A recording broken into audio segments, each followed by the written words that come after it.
In today's video, how to fix TikTok following problem. TikTok has daily following limit of 200 people. You can follow up to 25 to 30 accounts per hour. If you reach these limits, you will need to wait until reset period before you can follow more accounts. Open TikTok and swipe to left.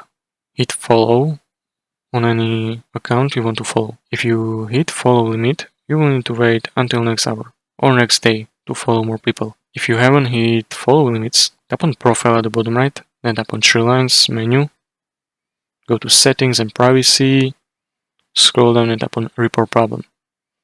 Tap on follow and select unable to follow user.